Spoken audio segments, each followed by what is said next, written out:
اس پر پوری امت کا اجماع ہے کہ جو بھی غیر مسلموں کے مذہبی تہوار ہیں، مذہبی رسومات ہیں، ان میں کسی قسم کی شرکت جائز نہیں ہے۔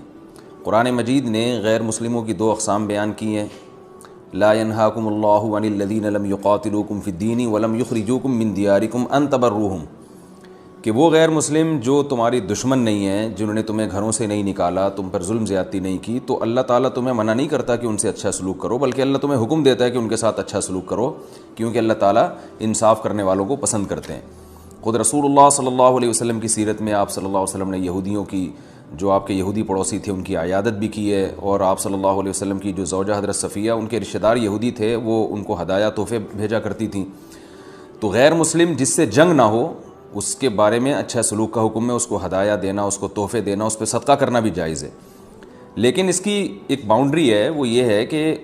ایسا نہ ہو کہ آپ ان کے مذہبی معاملات میں، ان کی مذہبی رسومات میں شرکت کرنا شروع کر دیں، کیونکہ کسی بھی طرح سے ان کے مذہب کو اپریشیٹ کرنا، اس کی حوصلہ افزائی کرنا جائز نہیں ہے، کیونکہ یہ اس کی علامت ہے کہ آپ کو اپنے برحق ہونے پر اطمینان نہیں ہے۔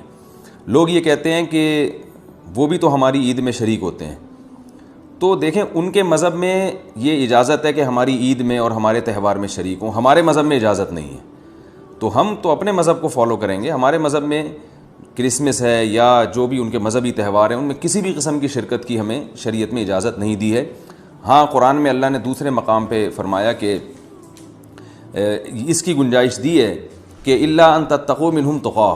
کوئی خطرہ ہو، اندیشہ ہو، آپ ایسی جگہ پہ رہتے ہیں جہاں غیر مسلموں کا غلبہ ہے، اور اگر آپ نے بالکل ہی بائیکاٹ کر کے رکھا تو آپ کو خطرہ ہے کہ وہ یعنی آپ پہ ظلم زیادتی کریں گے، تو ظلم سے بچنے کے لیے یا زیادتی سے بچنے کے لیے جس حد تک یعنی آپ ان کے ساتھ رہ سکتے ہیں یا گنجائش ہے اس میں، جس حد تک آپ ان کے ساتھ جو ہے وہ جوڑ پیدا کر سکتے ہیں تو کریں، لیکن بلا وجہ بڑھ چڑھ کے ان رسومات میں حصہ لینے کی شریعت میں بالکل اجازت نہیں ہے۔ وجہ اس کی یہ کہ اگر آپ ان کے مذہبی تہواروں میں شرکت کریں گے اور تو یہ منافقت ہے، کیونکہ اسلام ایک طرف یہ دعویٰ کرتا ہے وَمَن يَبْتَغِي غَيْرَ الْإِسْلَامِ دِينًا فَلَن يُقْبَلَ مِنْهُ، اسلام کو اپنے برحق ہونے پر اتنا اطمینان ہے کہ وہ یہ کہتا ہے کہ دین برحق ان الدین عند اللہ الاسلام، دین برحق صرف اور صرف اسلام ہے۔ تو جب صرف اسلام ہے تو اسلام کے علاوہ سب باطل ہیں، جب باطل ہیں تو اسلام پھر ان کو اپریشیٹ کرنے کی کسی صورت میں اجازت نہیں دے سکتا۔ یہ ایسا ہی ہے جیسے آپ کہیں کہ فلاں آدمی چور ہے اور میں اس